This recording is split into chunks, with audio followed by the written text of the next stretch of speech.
Assalamualaikum warahmatullahi wabarakatuh. Bismillahirrahmanirrahim. Binniyati liridha'illah wa lihusuli syafa'ati Rasulillah sallallahu alaihi wasallam wa liqadha'i hawaijina wa hawaijikum min hawaijid dini wad dunya wal akhirah. ولفتوح قلوبنا وقلوبكم وقلوبهم فتوح العارفين فتوح العلماء العاملين والصالحين وعلى ما نووا بالسلفون الصالحون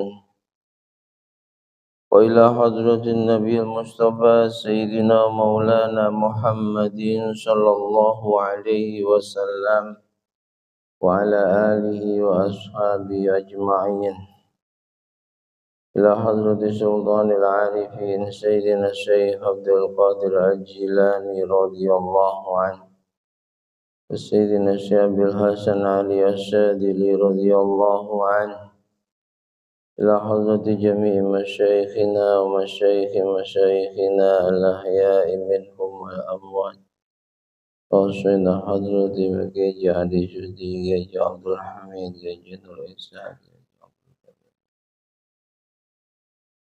سيدنا وائل بن جعفر ألف الكتب التي تعلمناها وعلمناها خصوصا لحضرة سيدنا الإمام محمد بن إدريس الشافعي حبيب عبد الله بن علوي الحداد رحمهم الله وأجركم الله. الفاتحة. أعوذ بالله من الشيطان الرجيم. بسم الله الرحمن الرحيم.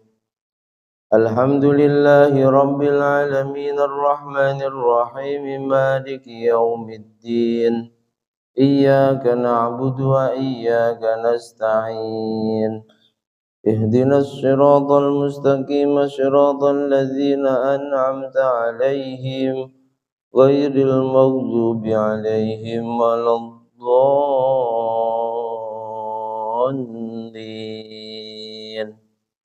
Rabbi ufirni wa liwalidayya wa lilmu'minina amin. Alhamdulillahi rabbil alamin wal aqibatu lil muttaqin wa la udwana illa 'alal zalimin. Wassalatu wassalamu ala ashrafil anbiya'i wa imamil mursalin Sayyidina wa maulana Muhammadin wa ala alihi wa ashabihi ajma'in. Subhanaka la ilma lana illa ma 'allamtana innaka antal alimul hakim.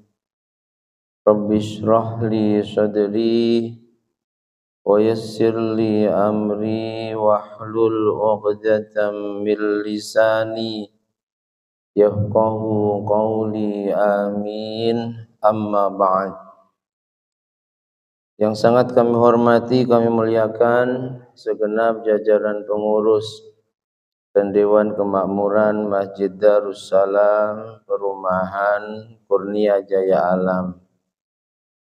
Yang juga sangat kami hormati, kami muliakan bapak-bapak, ibu-ibu, hadirin wal hadirat, jemaah sholat subuh Masjid Darussalam, kaum muslimin muslimat, mukminin mukminat, rahimana wa rahimakumullah wa asadakumullah.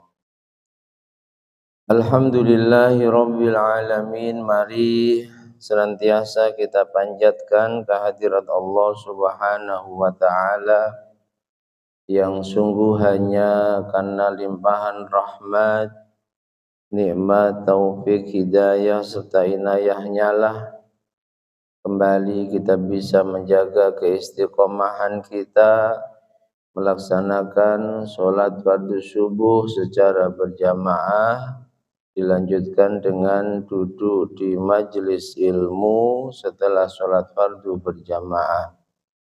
Mudah-mudahan Allah benar-benar meridhoi dan menerima majelis kita ini dengan segala kekurangannya, menjadi majelis yang istiqomah, yang benar-benar membawa barokah, membawa manfaat, juga membawa maslahah untuk agama, dunia dan akhirat kita. Amin, amin, Allahumma amin.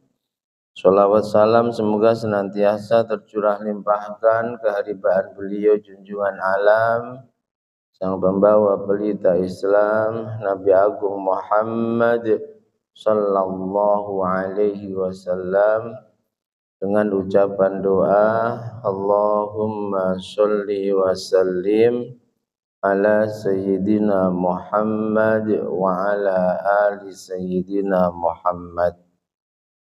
Bapak Ibu hadirin wal hadirat jamaah semuanya yang dirahmati Allah, mari kita lanjutkan kajian rutin kita, kajian kitab An-Nashaikhud Diniyah wal Wasaya Al-Imaniyah karya beliau Al-Habib Abdullah bin Alawi Al-Haddad.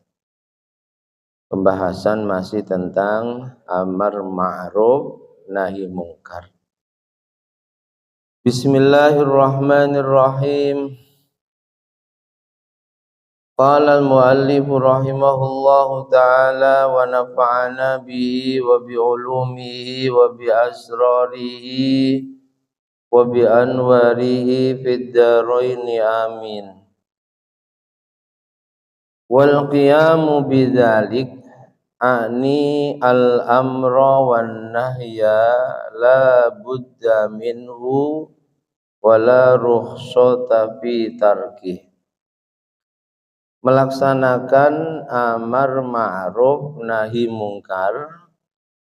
Amar ma'ruf memerintahkan orang lain melakukan kebaikan, nahi mungkar mencegah orang lain, tentunya diawali dari diri kita melakukan kemungkaran. Ini hukumnya wajib, tidak ada rukhsah, alasan untuk meninggalkannya. Setiap pribadi mukmin ini wajib melaksanakan amar ma'ruf, melakukan atau memerintahkan orang lain melakukan ma'ruf. Ma'ruf sudah dibahas pada pertemuan sebelumnya, sesuatu yang diperintahkan oleh Allah, mungkar sesuatu yang dilarang oleh Allah. Waqad qala alaihi salatu wassalam, sungguh Nabi dalam hal ini telah bersabda, man ra'a minkum mungkaron, barang siapa di antara kalian melihat kemungkaran. Kemungkaran itu apa? Sesuatu yang dilarang oleh Allah. Entah kemungkaran tersebut melanggar larangan, orang judi, orang mabuk, orang nyuri, orang kumpul laki perempuan saling buka aurat, atau kemungkaran berupa meninggalkan perintah. Ada orang enggak sholat, ada orang enggak puasa, ya.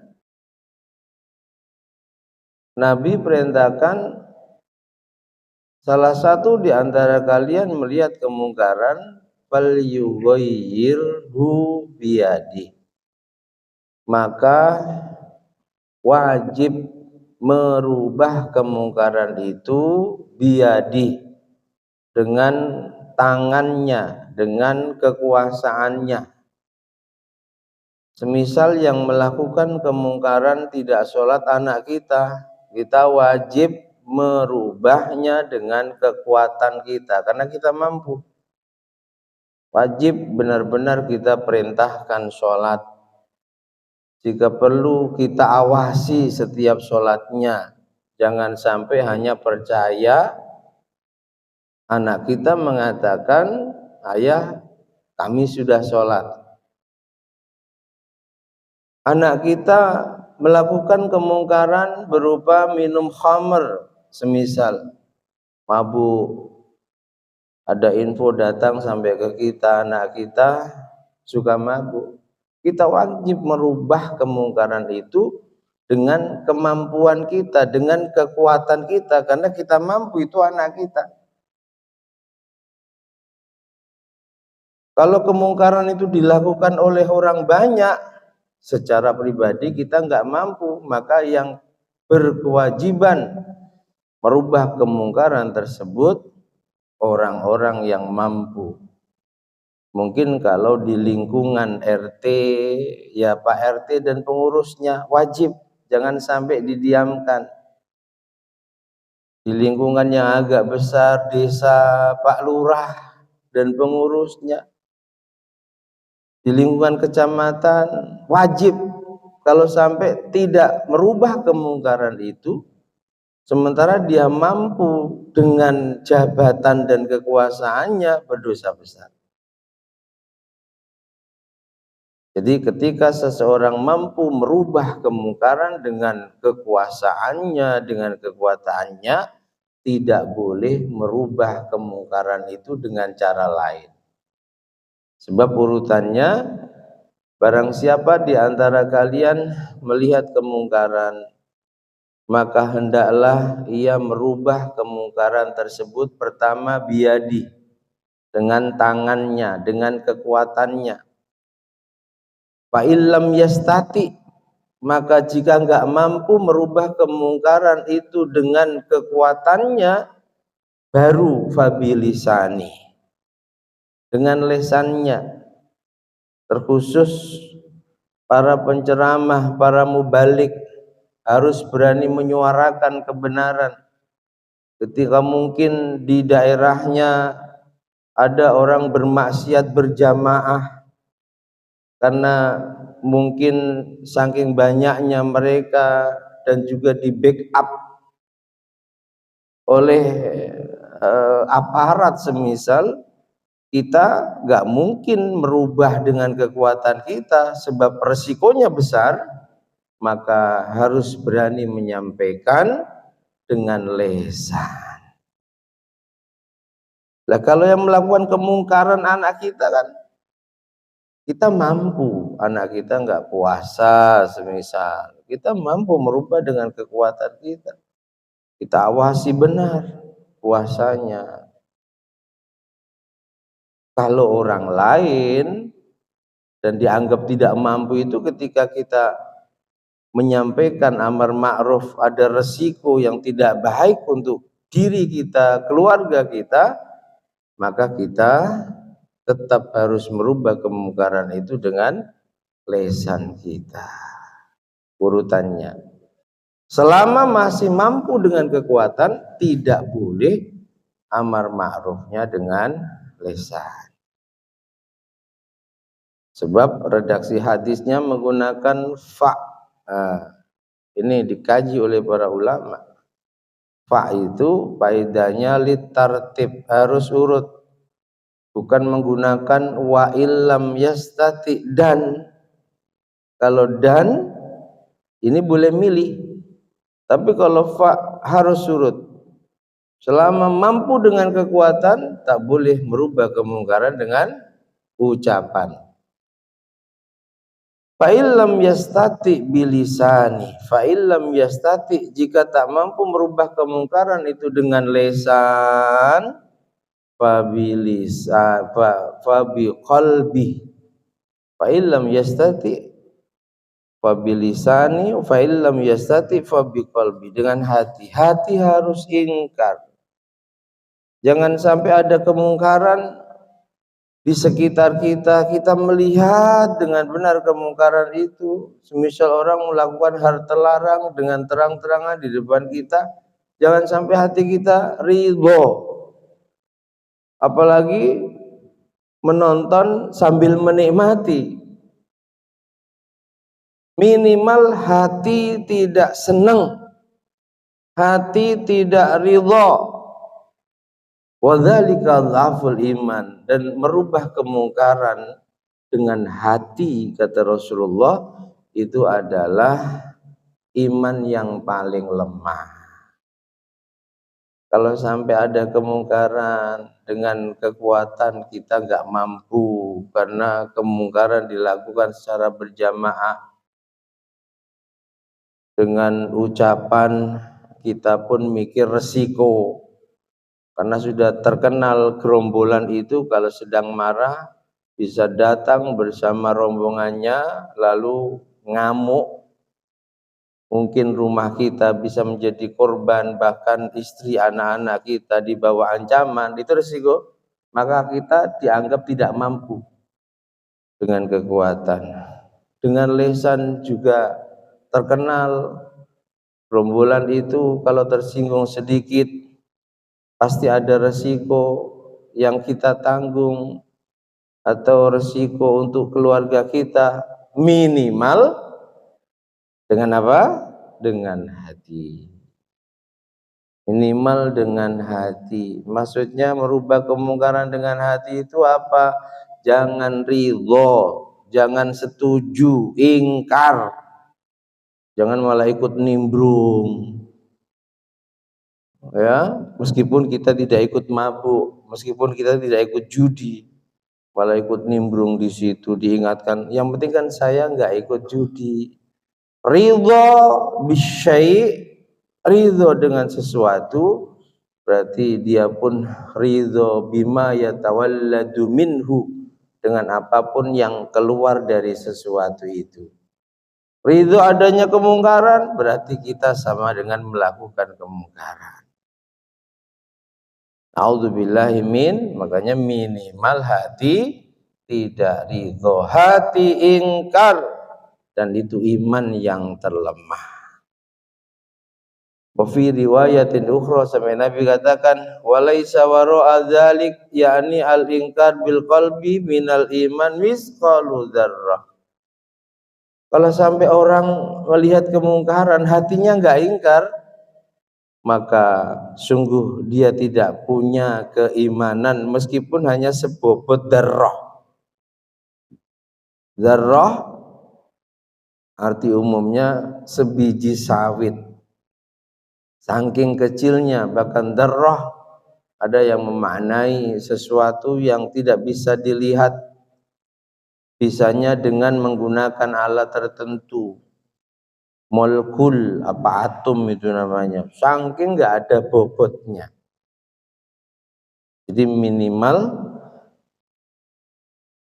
dalam rangka merubah kemungkaran yang nampak di mata kita, hati kita harus ingkar. Kalau sampai nggak ingkar, maka nggak ada iman dalam hati kita. Nggak ada iman dalam hati kita. Na'udzubillahi min dzalik. Wa qala alaihi salatu wassalam, Nabi sallallahu alaihi wasallam bersabda, laisa minna man lam yarham shaghirana wa lam yuwaqqir kabirana wa lam ya'mur bil ma'ruf wa lam yanha 'anil munkar. Bukanlah termasuk golonganku, kata Nabi, tidak termasuk golongan umatku kalau ada orang tidak menyayangi anak-anak kecil, anak-anak yang umurnya jauh lebih muda dibanding dia. Tolong dimatikan, tak kuat dinginan. Ya, orang yang tidak punya rasa kasih sayang kepada anak-anak yang lebih kecil, lebih muda, laisa minna, kata Nabi, bukan golongan umatku. Karena Nabi terkenal penyayang. Sampai Nabi katakan, ar-rahimuna yarhamuhumur rahman. Orang-orang yang memiliki jiwa penyayang, tidak tegaan, yarhamuhumur rahman akan selalu disayangi oleh Allah, zat yang maha pengasih dan penyayang. Irhamu man fil ardh, kasih sayangi semua makhluknya Allah yang ada di bumi, meskipun itu bukan saudara muslimmu, bahkan meskipun itu bukan manusia. Yarhamukum man fis sama, maka Allah akan selalu menyayangimu. Ada yang memaknai yarhamukum man fis sama, maka makhluk-makhluknya Allah yang ada di langit, para malaikat akan selalu memohonkan kepada Allah agar kalian selalu disayangi Allah. Itu ajarannya Rasulullah. Terlebih kepada anak-anak kecil, anak-anak yang usianya jauh lebih muda daripada kita. Jangan kita jadikan kalah-kalahan, ya. Arti menyayangi di sini sangat luas. Ketika kita melihat ada anak kecil, anak remaja yang kawan-kawannya bisa mendapatkan pendidikan, terkhusus pendidikan agama, mereka sebab orang tuanya nggak mampu membiayai pendidikannya, mereka nggak sekolah, putus sekolah, sayangi. Kalau memang mampu menjadi ayah asuh, jadilah ayah asuh. Itu praktek sayang kepada anak-anak yang lebih kecil. Dan sekali lagi perintah menyayangi seluruh makhluknya Allah yang ada di bumi, ini bukan hanya kepada sesama muslim, bahkan bukan hanya kepada sesama manusia, kepada semua makhluknya Allah meskipun itu hewan sayangi. Kisah ketika Amirul Mukminin Sayyidina Umar meninggal. Setelah meninggal beberapa malam kemudian banyak para sahabat yang berjumpa dalam mimpinya, dan mimpinya itu sama. Sahabat bertanya, "Ya Amirul Mukminin, ma fa'alallahu bika ba'dal maut?" Wahai Amirul Mukminin Sayyidina Umar, setelah kamu mati, apa yang dilakukan oleh Allah kepadamu? Karena kamu punya masa lalu yang jahatnya luar biasa kepada Rasulullah, punya masa lalu menyekutukan Allah. Dia jawab, alhamdulillah, Allah telah ampuni semua dosaku di masa lalu. Allah berikan kedudukan yang tinggi di sisinya di alam kuburku. Lalu para sahabat bertanya, sebab apa Allah ampuni dosa-dosamu di masa lalumu? Apakah sebab keadilanmu, ketegasanmu, sampai engkau mendapatkan julukan Al-Faruq, manusia yang bisa membedakan mana yang hak, mana yang batil? Atau sebab ketawaduanmu selama menjadi khalifah, pemimpin muslim sedunia? Masya Allah, hidupnya sangat sederhana, tidurnya, tinggalnya tidak kok di istana kerajaan sebagaimana raja-raja di zaman itu. Sering tidur hanya beralaskan tikar yang terbuat dari anyaman daun kurma, sampai bekas anyaman itu ada di punggungnya, tidurnya di emperan masjid. Apakah sebab itu? Itu nomor jawab, tidak. Tidak sebab itu semua, tidak sebab amal-amal besarku, tidak sebab sholatku, tidak sebab tahajudku, tapi penyebab Allah mengampuni dosa-dosaku. Suatu ketika aku berjalan di lorong-lorong kota Madinah, lalu aku melihat anak-anak kecil bermain, sedang memainkan seekor burung nuri, usfur, burung nuri, burung kecil. Aku kasihan melihat burung yang mereka permainkan, yang mungkin gambarannya burung itu diikat, dibiarkan terbang, ditarik lagi, lalu tertawa-tawa. Namanya juga anak. Saya nggak tega, kasihan. Saya dekati mereka, lalu saya katakan, burung kalian dijual berapa? Singkat cerita mereka jual kepadaku. Setelah dijual, aku lepaskan. Ternyata sebab sayangku pada makhluknya Allah, bukan orang yang beriman, juga bukan manusia, hanya seekor burung. Sebab itulah Allah nyayangi aku dengan mengampuni dosa-dosa. Al-Imam Al-Ghazali, ulama besar, sampai diberi julukan Hujjatul Islam, manusia yang layak menjadi hujjahnya, dalilnya, argumennya agama Islam, saking alimnya ya. Hujjatul Islam itu diberikan pada orang yang kecuali hafal Quran, paham makna dan kandungannya, juga tafsirannya, hafal hadis beserta sanadnya minimal 300.000. Itu setelah meninggal sama. Banyak santrinya, ulama sezamannya yang bermimpi berjumpa dengannya, ditanya sebagaimana pertanyaan para sahabat kepada Sayyidina Umar. Lalu bercerita, saat kalian selesai menguburkanku, Allah bertanya kepadaku tentang kamu punya amal baik apa menghadapku ini, wahai Al-Ghazali.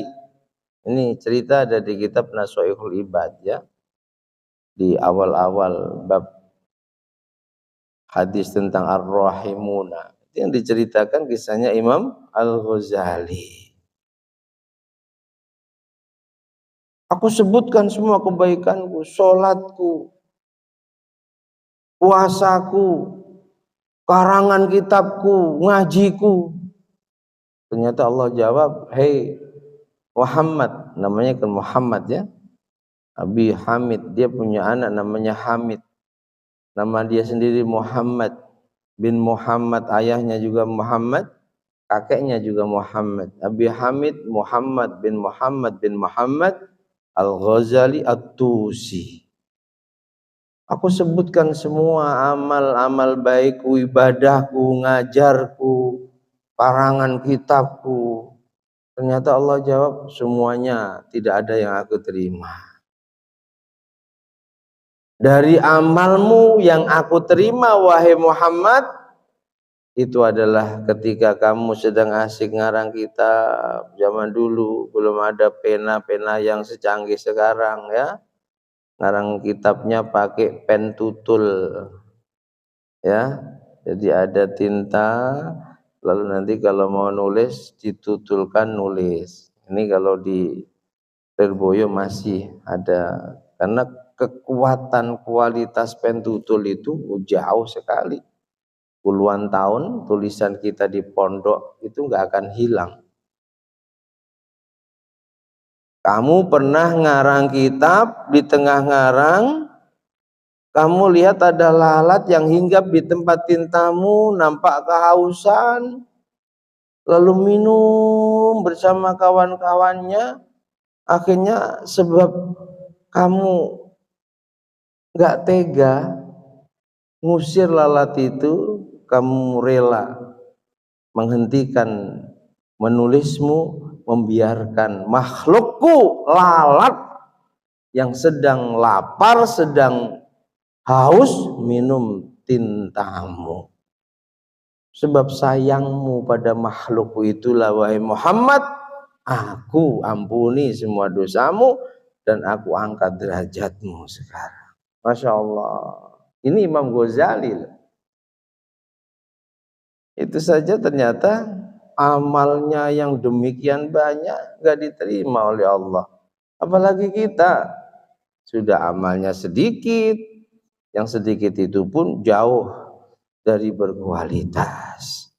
Makanya nggak boleh kepedean ya, nggak boleh ujub, tetap selalu khawatir jangan-jangan Allah nggak nerima amalku. Diawali dari kekhawatiran itu, kita akan terus bermohon kepada Allah agar Allah berkenan menerima semua amal kita dengan segala kekurangannya, dan kita berupaya untuk meningkatkan kualitas amal kita. Bukan hanya buru kuantitas tapi kualitasnya. Syariatnya benar, setelah itu tasawufnya juga diamalkan. Sholat bukan hanya ngejar sah, tapi bagaimana supaya diterima oleh Allah. Niatkan ikhlas, nggak ada pamer, nggak ada ujub. Itu pun masih terus berdoa, Rabbana taqabbal minna. Ya Allah, terima amalku dengan segala kekurangannya.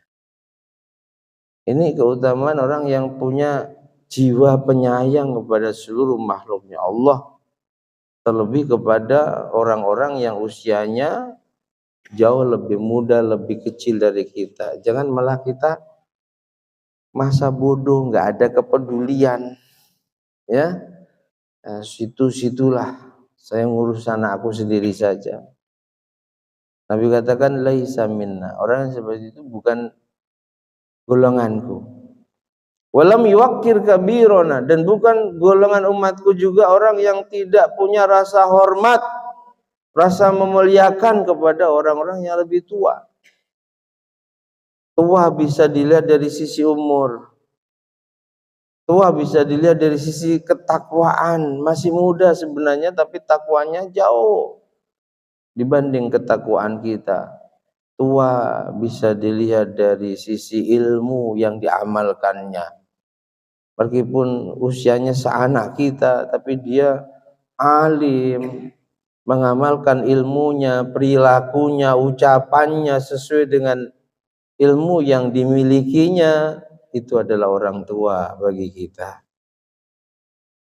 Orang yang tidak menghormati, memuliakan orang-orang tua, maka juga laisa minna, bukan golongan umatku.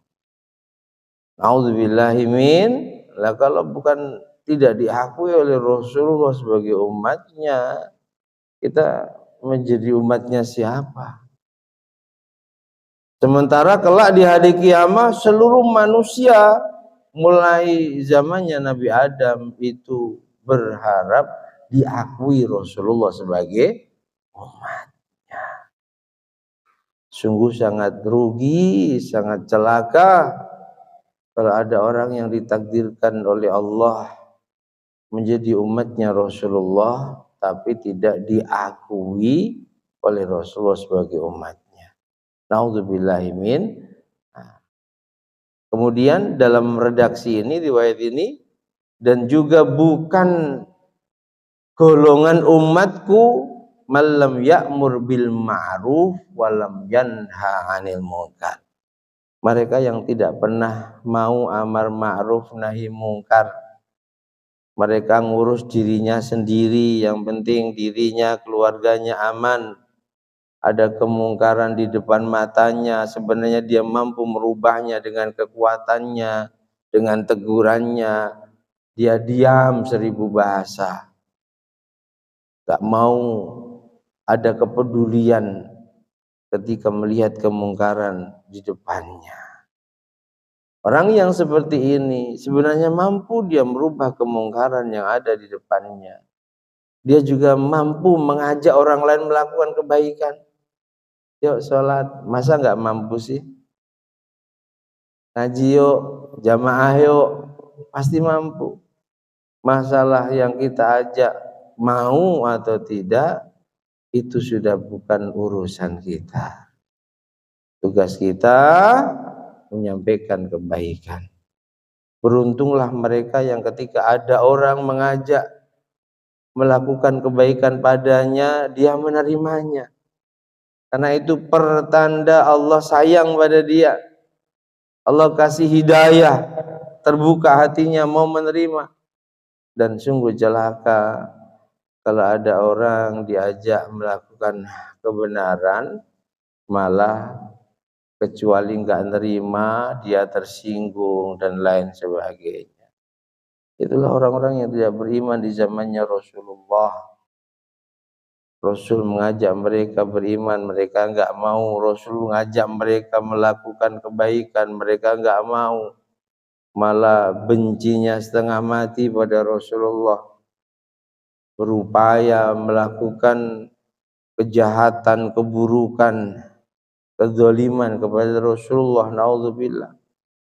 Jadi kalau ada orang mengajak kita melakukan kebaikan, andai kita belum bisa, jangan sampai kita membenci orang yang mengajak kita melakukan kebaikan. Karena kalau sampai seperti itu, tidak ubahnya kita dengan orang-orang kafir, orang-orang musyrik di zamannya Rasulullah. Allah tutup hatinya sehingga tidak bisa menerima kebaikan. Dan orang yang tidak bisa menerima kebaikan, itulah orang yang sombong. Kalau sampai mati dia seperti itu, dalam hatinya ada sombong meskipun misqalu dzarrah, hanya sebobot dzarrah, kata Nabi, la yadkhulul jannah, tak akan bisa masuk surga. Karena sombong yang terus ada dalam hati itu akan menjadi sebab orang mati tanpa iman. Naudzubillahi min, kalau orang mati tanpa iman, selamanya tidak akan bisa masuk ke dalam surganya Allah. Mudah-mudahan Bapak Ibu jemaah semuanya, Allah terus membimbing kita dengan taufik dan hidayahnya. Sehingga dalam masalah amar ma'ruf nahi mungkar, Allah mampukan. Syukur mampu dengan kekuatan kita merubah kemungkaran. Atau dengan lisan kita. Minimal dengan hati kita. Jangan sampai tidak. Karena kalau sampai orang melihat kemungkaran kok hatinya enggak ingkar, tak ada iman dalam hatinya, kata Rasulullah, meskipun hanya sebobot zarrah. Dan kalau kita selalu amar ma'ruf nahi mungkar, maka kita tergolong umat Rasulullah yang diakui oleh Rasulullah sebagai umatnya. Mudah-mudahan. Amin. Amin Allahumma. Wa qala alaihi salatu wassalam, wallahu a'lam bishawab. Al-Fatihah.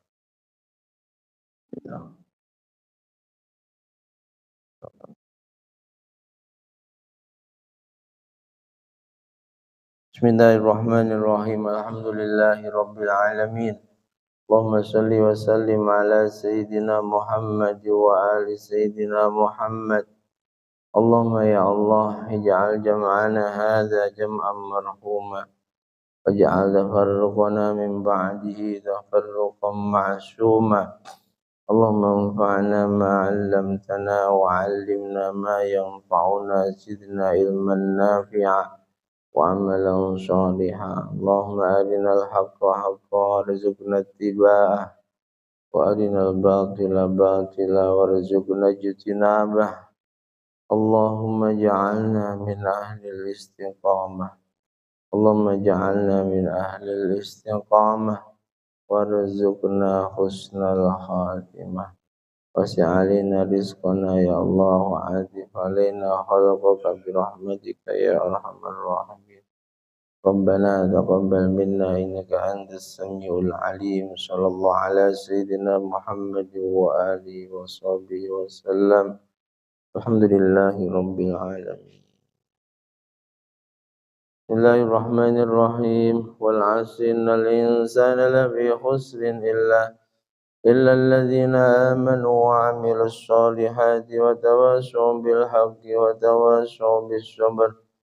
Subhanakallahumma bihamdika asyhadu an la ilaha illa anta astaghfiruka wa atubu ilaik. Subhanallahi wa bihamdihi adada khalqi wa ridha nafsi wa zinata arshi wa midada kalimati.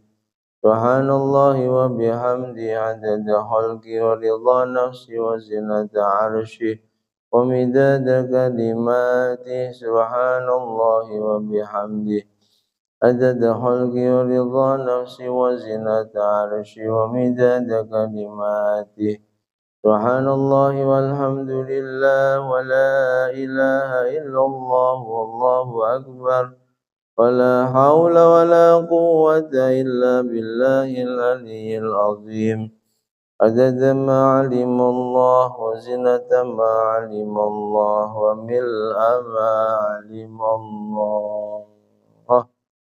Demikian, ada kurang dan lebihnya mohon maaf. Akhirul kalam. Wallahul muwaffiq ila aqwamit thoriq wal 'afwu minkum. Assalamualaikum warahmatullahi wabarakatuh. Sallu ala Nabi Muhammad.